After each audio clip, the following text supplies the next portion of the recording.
welcome to the Next in Line podcast, where we are helping to prepare you for whatever is next in line. As always, I'm your host, Chance Pitts, and I would like to thank you for tuning into this episode. Guys and gals, welcome back into another episode of the Next in Line podcast. Thank y'all for sticking with us. Welcome anybody that is a new listener. If you are a new listener, we have a little bit of an ask here. If you receive value from this episode or any other episode of the Next in Line podcast, we would ask that you share the show with like-minded individuals who might be able to receive that same kind of value. That's the number one way for us to grow and move ourselves in a positive direction. And whenever we're able to grow, we're able to reach more people and, in effect, help more people. Along with that, guys, another way you can help us do that is by liking, subscribing, leaving us a rating or review, commenting, and just interacting overall with the videos or the episodes, wherever you see them, guys. So if that's on Spotify, YouTube, whatever it is, whenever you interact, that's going to help us pop up in the search bar a little bit faster when people look for personal development or self-help type podcasts, and it's going to be a big help. Like I said, guys, the reason we want to reach more people is because we want to help more people. That is our whole point here. I seriously thank you to everybody that stuck along for this, and also for those of y'all that have stuck along and seen that we've been dropping episodes pretty much every Monday and Thursday. I believe I owe y'all a little bit of an explanation. While I did say that new episodes are on Monday and that Thoughtful Thursdays aren't always a promised thing, I know I've been doing that pretty steadily for a while. So life got a little bit crazy this past week. We had some bad news come in here and there. We had some things going crazy. Been fighting some stuff physically and mentally on my side a little bit. Got a little bit overwhelmed, and that's the reason I did not put out a Thoughtful Thursday podcast. I didn't feel like it was something I could put together in a good fashion for y'all, so I went ahead and opted to not do that. Now, that's not going to be the case going forward. We're going to try to keep pushing those out and keep that kind of extra information coming in the right direction. We've also got an awesome interview podcast set up that we're going to get edited and put out to y'all with the awesome Corey Mitchell, who we sat down with a couple weekends ago. Super, super excited about that one. But guys, today what I wanted to talk to y'all about isn't really a motivational per se, directly motivational topic, but it comes from a place of motivation. It comes from a place of inspiration, trying to show y'all that if I'm able to do this whole running thing and I'm able to do these crazy physical things, anyone else can go in and do them just like myself. And guys, the reason I thought I would have a conversation with y'all today about this is because this is one of the number one questions that I get whenever people talk about the physical side of my transformation and of my personal development. And that is, how did I get into running? Or kind of along with that, hand in hand, what does a running schedule, a typical week, look like for me? So I really wanted to sit down and try to answer both of those questions for y'all today. And I want to start with the how did I get into running?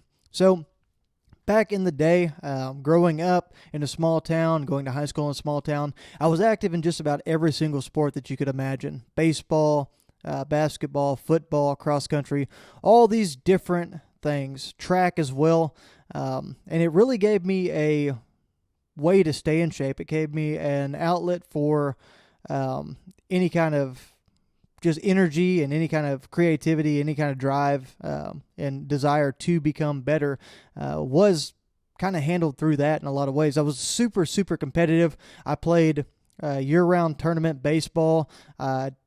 Made it on a couple travel teams for basketball as well. We played football in the little leagues growing up and then played in high school as well. So I was super active in a lot of different physical activities, and running was a huge part of all of those different activities, especially in the cross country. Now, during that cross country time, whenever we were doing 3-mile races, so 5K races, for each cross country meet, we really didn't go over 5-mile runs whenever we were in our training regiment. So the whole idea of distance training was completely foreign to me. Now, as I moved through my high school days, I got into powerlifting. I started packing on extra protein in the form of protein shakes, taking on a ton of extra carbs, and bulking up. And I really found myself in a weird spot because I went from being a linebacker, running back, wide receiver type build to moving into the lineman build and being one of the bigger guys on the 2A side, being at a 2A small high school, being one of the bigger guys that could play the line and be strong enough to play the line. And we went a couple rounds deep in football my senior year, with me on the line and a bunch of other great guys. So that kind of shows you the size that I had gotten to. I went from, I think over the course of my high school career, weighing about 135 all the way to transforming to about 235 at my heaviest, maybe a little bit lighter than that whenever I was in school. But there was a huge swing of weight between my freshman and my senior year. So that really hurt my endurance. It hurt my running. I really wasn't that active in that role. So whenever I started to move through college and move through my career and kind of figure out my way in life and get on this personal development journey within the past couple of years, it's really been the first time that I decided to start running. And what that looked like initially for starting running for myself was 1 mile on the treadmill and then a lifting workout and then 1 more mile on the treadmill. It wasn't any kind of crazy distance. It wasn't any of this endurance stuff that you're seeing me do right now. It was very simple, guys. It was running on a treadmill in a climate-controlled gym in the perfect storm kind of setting, right? It wasn't anything challenging. It wasn't anything crazy, but at the time, it was what was moving me in the right direction. And quickly, as I got in better shape, I lost some weight, and I became much more physically active, I decided to start running on a daily basis. It started off with running about 3.5, 4 miles to fill up my 75 hard 45-minute outdoor workout. So I would do intervals, I would walk some, and I really would not push myself that hard until I got into it a few weeks and realized that I still had some endurance abilities under my belt. So I decided to start pushing it out, and pretty soon I was running about 5 miles a day on average. And that's really where I found my love, because I started listening to some awesome guys in the podcast world, and I discovered Chad Wright, who at the time had done the Mid-State Mile, which is a last man standing style race. I believe he ran like 128 or 138 miles or something like that to win it that year. For those of y'all that don't know what a last man standing style race is, you run a 1 mile loop over and over and over. You have 20 minutes to complete the loop, and you run until one person is left able to complete that loop. And the race lasted, like I said, until 128 or 138 miles. And I kept up with that. I watched what he was doing with these 100-mile races and these FKTs, the fastest known time on some trails, and really setting records and doing all these crazy things. And I was really inspired by that. I fell in love with endurance and the running side of things all over again. And that's where it sparked my interest to start doing some research into these ultra marathons. And it also, as I started to look into those things and discover that with me running 5 miles a day, I was actually doing the same amount of mileage per week as some marathon runners do, I came to a realization that with some tweaks, I could probably get in on one of these races, and I could probably get myself ready if I put in some longer runs and worked some certain intervals and really honed in my running skills. I could discover how I could fit into those grooves, and it wouldn't take forever for me to do so because I'd already been running 5 miles a day for essentially, the last 2 months. So that was when I saw this big inspiration of mine. Chad Wright was hosting a 50K ultra marathon over in Georgia, and I hadn't at this time run anything more than a 5K as far as something competitive. Like I said, I hadn't ran over 5 miles really, maybe 6 or 7 in this training run. Whenever I did a couple of smaller runs at the time, they were pretty long distance for me. And I really fell in love with the aspect of running, and I saw this 50K pop up. I think I finished up 75 hard in July or August of last year, and this race was being held in September, early September. So there wasn't a whole lot of lead time or anything like that, but something that he said struck me. He said, if you've never ran a 50K before, come out here and we will help you push through. We will help you discover what you need to discover to get yourself across the finish line. We'll make sure it happens. And that really hit me, and I just decided to say, why not? So I started digging into the research a little bit and getting into everything. And like I said, I was already running 5 miles, so I had a good base established for myself. And that's where I really just tried to take the bull by the horns and say, hey, I'm going to do this. And I skipped the 10K, the half marathon, the marathon phases, and went straight to my first ultra marathon in the form of the 3 of 7 Project 50K over in Georgia. And it was a crazy thing to try to do. I don't recommend anybody does that. But I do recommend that you go out and you try to set some big goals for yourself and you strive to achieve them. My way of setting goals is I set goals that seem unattainable and unachievable to other people, and I use that as a fuel and as a passion and as a driver for myself to push out and strive for these big, big goals. So that's exactly what I did, guys. I started looking into research, looking into how to do a training schedule. I adapted that, obviously, since I only had about a month and a half worth of time. And I hit it hard, guys. I think my longest run before that race was about 17 miles or 15 or 17 miles. It was the longest thing I had done, which was actually pretty adequate for what I was doing at that point. But I had built a really good base for myself, like I said, running 5 to 7 miles per day. And that's really what saved me. And as I dove into that running schedule and I got closer, I was really nervous about the race and really excited about what I was going to be able to do with that race. But the biggest obstacle that came my way was I actually got COVID 3 weeks before the race. And that put me in a weird situation because I had never done this before. I didn't know what to think. Everybody was still really afraid of COVID at the time. So it was kind of a weird spot to be in. But I waited my 2-week quarantine period. I tested the waters out, did a couple runs, didn't feel 100% until just before, but I had already signed up for the race, already committed. We had flights, so we decided to go run it. Had a great time out there in Georgia. Went and ran a very challenging course, a very neat course as well. The 3-7 crew is fantastic out there. I'm actually rocking one of their shirts right now. You can see the 3-7 Project shirt right there. And guys, it was phenomenal. I was hooked from that instant. I actually did pretty good. There was 118 people that signed up for that race, and I was able to take 12th. My wife went with me. She was an awesome crew for me. I kind of put her into fits worrying about me with the whole COVID thing. My dad actually came out there as well and caught up with a buddy of his. They did some trail running and then popped in and checked on me during the race as well. So it was just a really cool experience. It was really, really cool to have everyone there with me. And that's really how I got into the whole ultra running thing and the long distance running.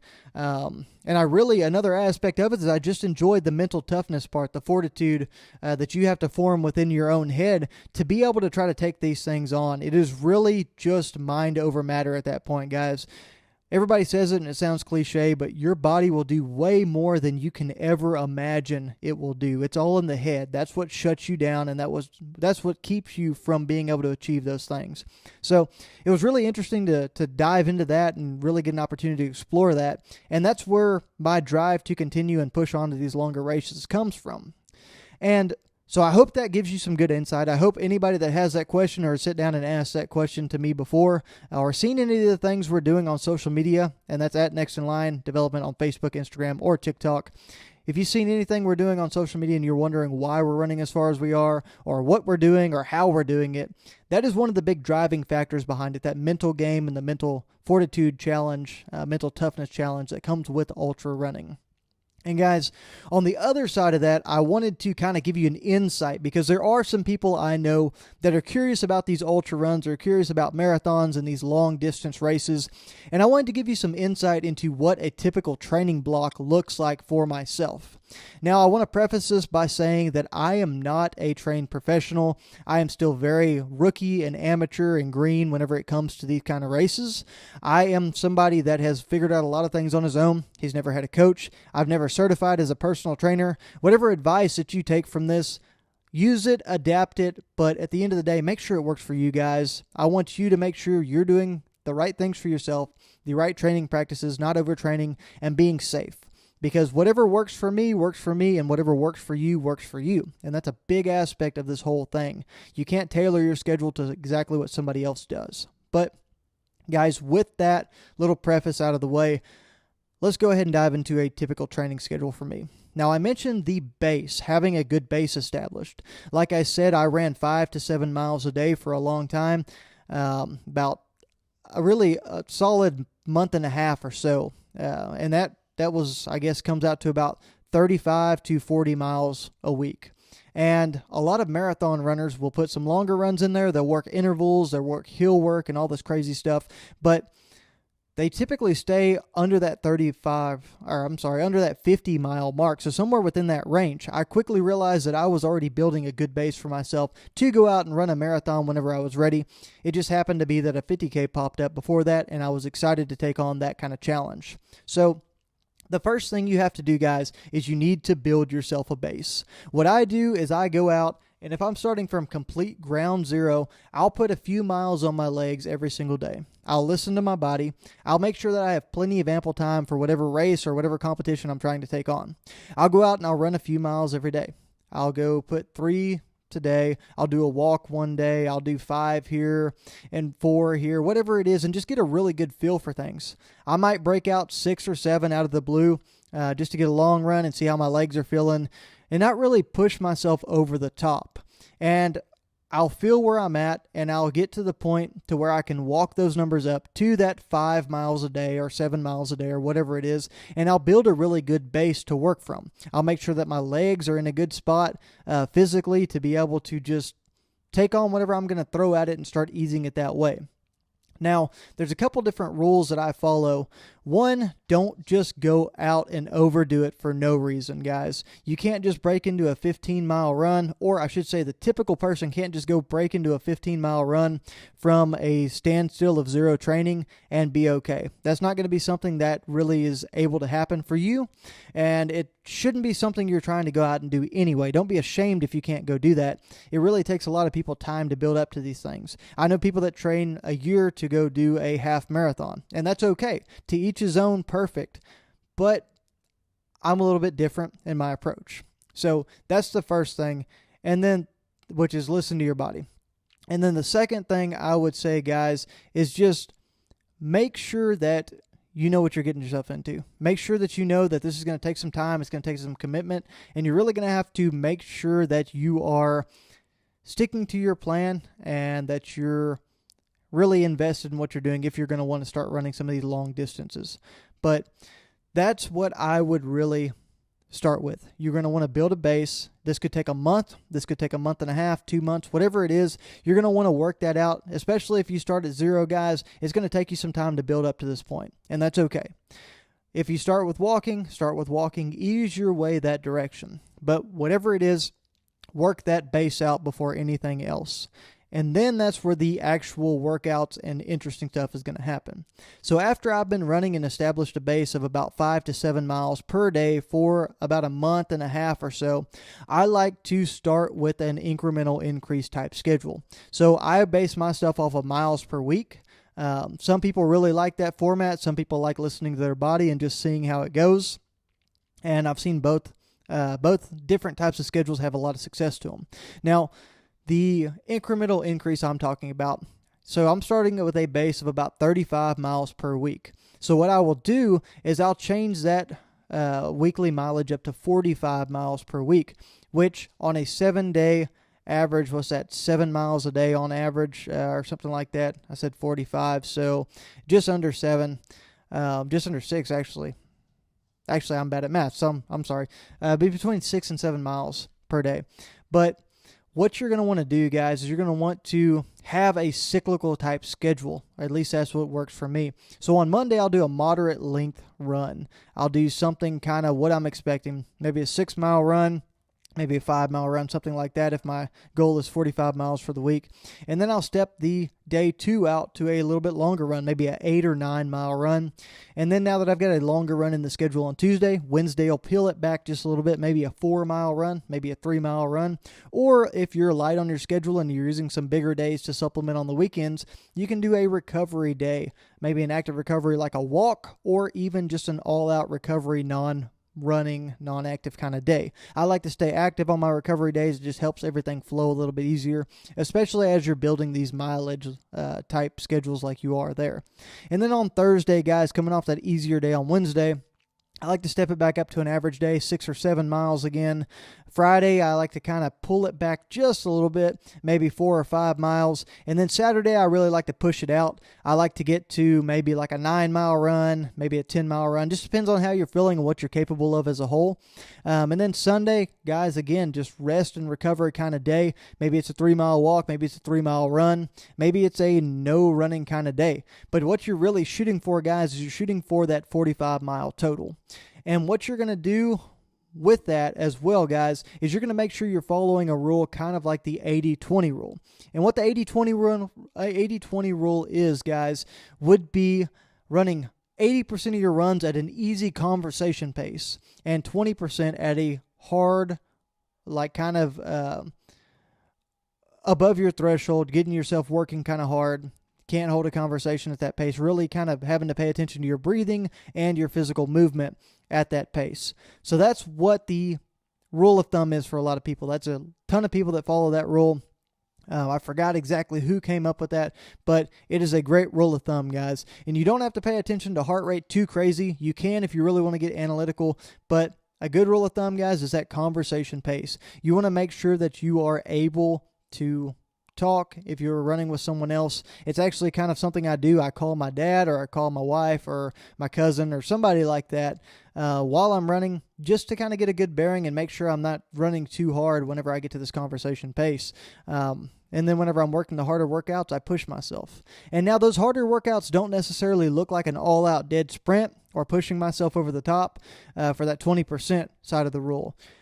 That 20% sometimes looks like running something with some elevation and some hills where I got to work a little bit harder, but maybe move at a slower pace. That's still going to give me some upped heart rate. It's still going to give me some harder work to get after, some elevated heart rate type work.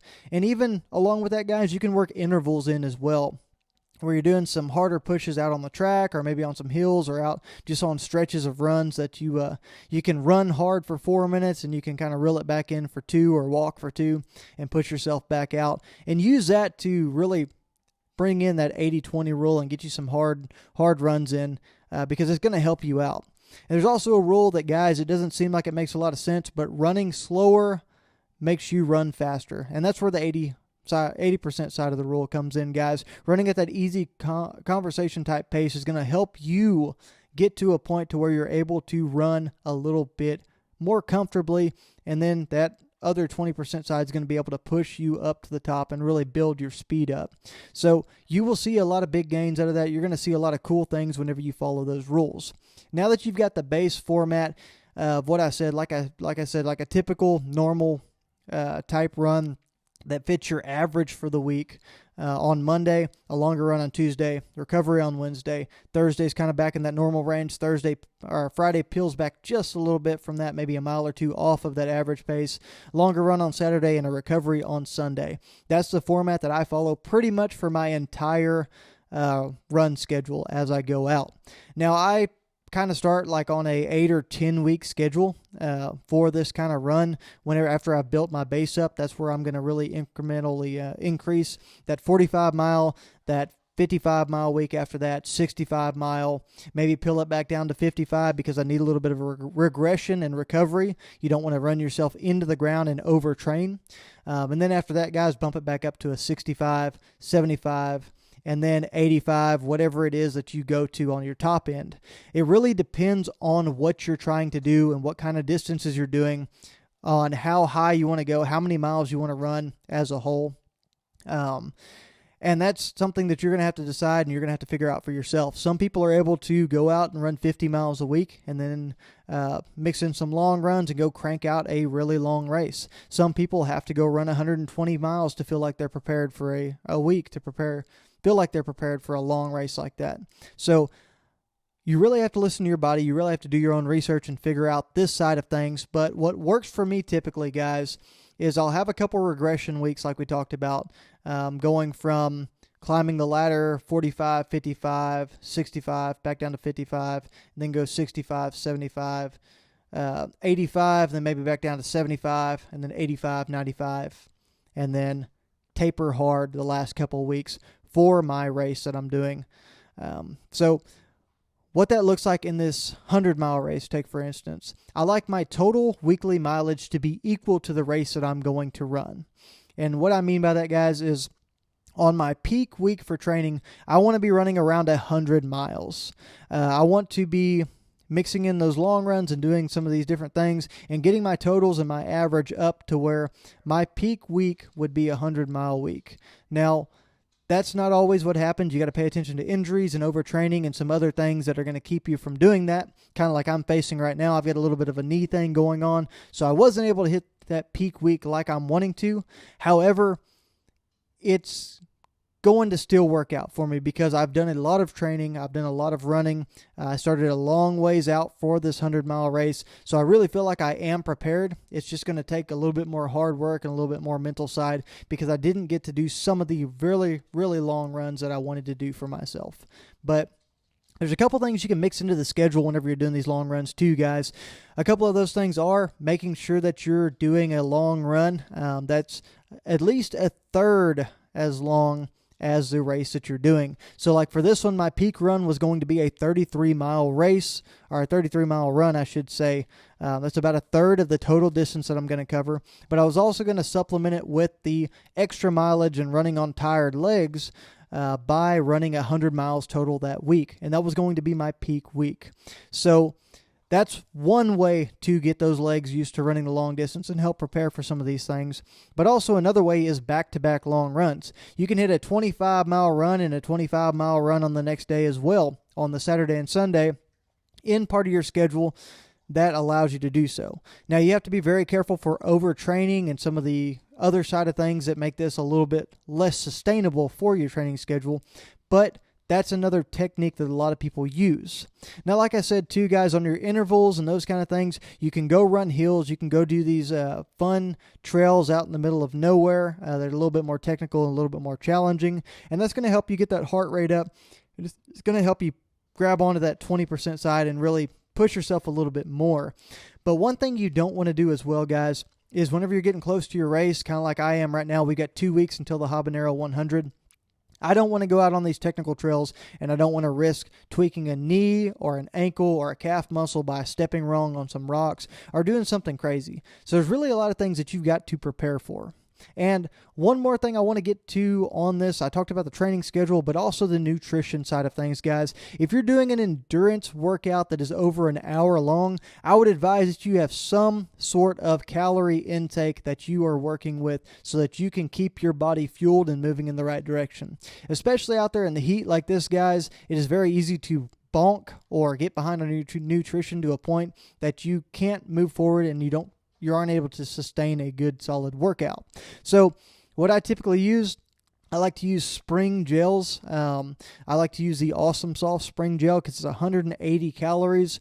It's all natural stuff, so it's really easy to digest, really easy to process. And if you can stomach cinnamon applesauce, this stuff is for you guys because it works really, really well. It's going to deliver some good calories. I think the rule of thumb for some of these longer races is you're wanting to do 300 to 400 calories an hour. That's at least what I'm going to stick to during Habanero. But those gels and those kind of things, some other popular ones are Goo, Cliff Brand, Martin, some of those that are really hitting the scene right now. They're all really good. You just have to find what works for you because your stomach does become a pretty good factor on these longer runs. That's actually eliminated some great runners from some races. Think about Courtney Dauwalter. Last year, whenever she went and ran Hard Rock, she was DQ'd around mile 60 or so. Or she DNF'd around mile 60, I should say, with some stomach issues. She wasn't able to finish the race just because she was behind on her nutrition. She didn't have the right game plan in place for her that day. Now, this year she came out and smoked it. She set I think she set a new course record, won Hard Rock on the women's side, so it was awesome to see. But those gels are going to be a huge factor for you. Another way to do it is liquid carbs. Now, there's some great ones out there. Some popular ones are Tailwind. I think Hammer Nutrition has a good one too as well. There's a whole variety of them, guys, but they mix in a lot of electrolytes. They mix in some calories and some carbs and help fuel your run. Now, one of them I've got and I just vetted out, and I really, really like it actually, is the Ultraformance by First Form. That's one of them I'm going to use during this race as well.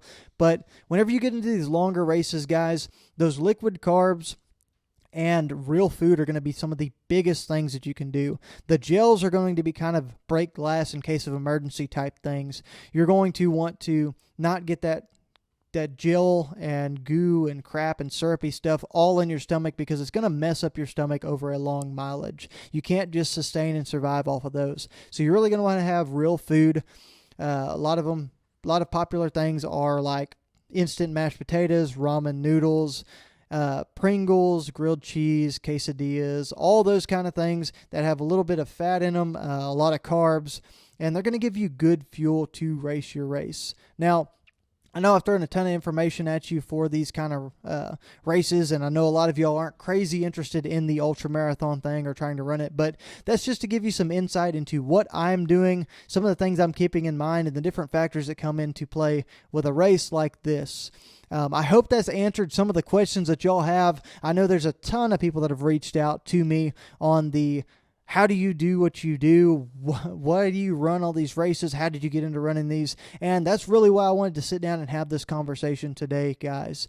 And like I said, within this week, we're going to drop a podcast here with the awesome Corey Mitchell. They've actually got a fundraiser that they're setting up through the Habanero 100 because he decided to run that race now. I'll share that link. I'll put all of that in there. I'll have a little message before the interview starts with that in the podcast. But guys, if you have any questions, comments, concerns, reach out to us on social media. That's at Next in Line Development on Facebook, Instagram, and TikTok. Make sure you subscribe to us on whatever platform you're listening on. Share the show with like-minded individuals, guys, and always be prepared for whatever is next in line.